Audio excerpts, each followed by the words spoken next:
Hey there, fellow gardeners. Today we're diving deep into the wonderful world of composting. If you're anything like me, you're always looking for ways to boost your garden's health naturally. Composting is not just an eco-friendly practice, it's a game changer for your plants. It enriches the soil, reduces the need for chemical fertilizers, and helps retain moisture. Plus, it's a fantastic way to recycle kitchen and yard waste. First things first, let's talk about setting up your compost. You'll need a compost bin. There are tons of options out there, from simple do-it-yourself piles to, those fancy tumblers. If you're just starting, a basic bin or pile works great, but if you want something a bit more contained and, honestly, easier to turn, consider a tumbler. Location is key. Pick a spot that's easily accessible but not too close to your house. You really don't want any unwanted odors wafting your way. Now let's get into the nitty-gritty of what goes into your compost. The secret to good compost is balancing greens and browns. Greens are nitrogen-rich materials like kitchen scraps, think fruit and veggie peels, coffee grounds, and, fresh grass clippings.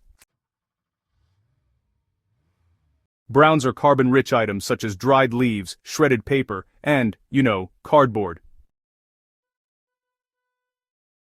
So, you'll want to aim for a ratio of about 2 parts browns to 1 part greens. This balance honestly ensures your compost pile gets the right mix of nutrients and plenty of air. Layering is simple, but it's actually crucial to get it right. Start with a layer of browns at the bottom. This really helps with drainage and aeration, making everything work a lot better.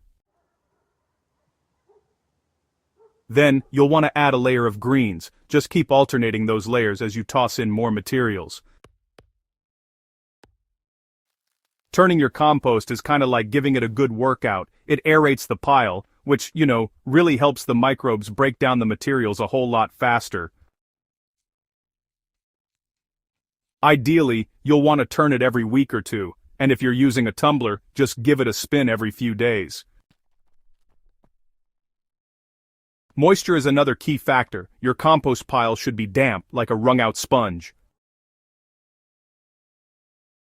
If it's too dry, add water. If it's too wet, mix in more browns. Let's tackle some common composting problems. One issue you might encounter is a smelly compost pile. This usually means there's too much nitrogen and not enough air. Add more browns and turn the pile more frequently. Another concern is pests. To avoid attracting unwanted critters, don't add meat, dairy, or oily foods to your compost. Want to speed things up? Well, just chop up materials into smaller pieces before adding them to the pile.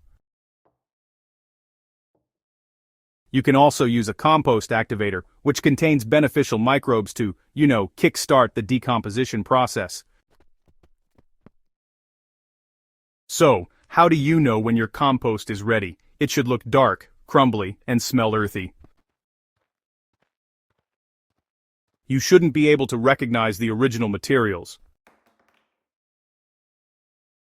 Now for the best part, using your compost, mix it into your garden beds before planting.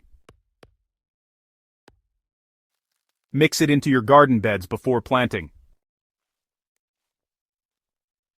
It's an excellent soil amendment that will nourish your plants and improve soil structure. You can also use it in your potted plants. Just mix a bit of compost with potting soil for a nutrient boost. Another great way to use compost is by making compost tea. So, here's what you do. Just steep a handful of compost in a bucket of water for, say, a day or two. After that, you can use the liquid to water your plants. It's a simple way to give your garden a little boost. Composting is a rewarding process that benefits both your garden and the environment. Composting is a rewarding process that benefits both your garden and the environment. So, give it a try and watch your garden thrive. Don't forget to subscribe and share this video with your fellow gardening enthusiasts.